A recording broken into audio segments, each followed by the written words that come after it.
Hello everyone, happy tracking channel sa inyo lahat guys. Kamusta kayo? So sana nasa mabuti kayong kalagayan, and hello sa mga napadaan lang dito sa ating channel guys, no. Thank you nga pala guys sa support nyo sa ating channel. Walang sawang nanonood ng ating mga video. At nakakatawa din ang puso nang sabihin na, boss, ang gaganda ng mga truck mo ah.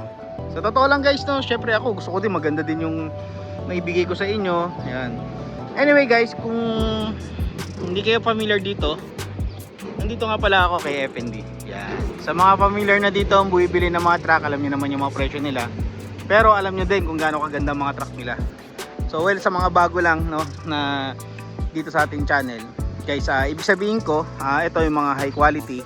Pero guys, yun nga, hindi siya ganun ka-cheap, no, kaysa sa ibang dealer na halos mag-drop down ng presyo. Pero ito kasi dito guys, sa dealer na to, medyo talagang quality and pricey din. So sa pricey, yung i-compare natin sa iba, no? Ayan o, 6WF1 inline. Siguro ito guys, mga tansya ko dito maabot ng mga 2.4, 2.3. Bubble top na CRDI, ganyan din, mga 2.3, 2.4. Ayan. Usual, basta guys, pag mga 6WF1, 2.3, 2.4 mga bubble top niya dito. Ano to, mga custom. Ayan. Meron din 6UZ1. Nga pala, tignan natin kung ano nga pala yung kanyang boom. And then regarding nga pala dun sa mga nagtatanong ng financing, mga palaka boom siya. So I think mga ganitong presyo is abot to mga 2.3, 2.4 mga dump truck, no? Regarding sa mga financing guys, pwede tayo mag-process ng financing, no? Kaya-kaya natin dahil dati din tayo nagtrabaho sa financing company. Ayan. So ayan, by the way nga pala guys, ito meron din ditong 6UZ1. Mas maganda, may nakapagsabi na mas maganda na ngayon kumuha ng mga ganitong unit, mga 6UZ1 kaysa inline. Dahil nga daw sa mga ganitong 6UZ1, isang scanning lang, kita mo na agad yung problema, then delete. Kaya sa mga inline, sa inline kasi darating daw ang panahon na talagang masisira at masisira. Pero syempre, kanya-kanya tayo ng paniniwala. Pero ba talaga matitipunan natin na truck, no? So hindi tayo kumukontra sa mga opinion ng mga subscribers natin, sa mga nagsasabi. Inline 6WF1, lahat ng mga inline dito guys, dito nyo mabibili, especially pagdating sa mga dump truck.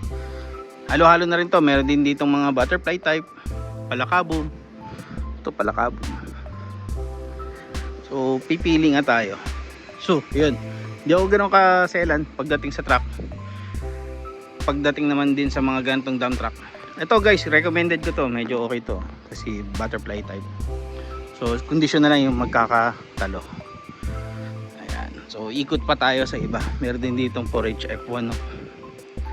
Drop side with boom. Nagli lang.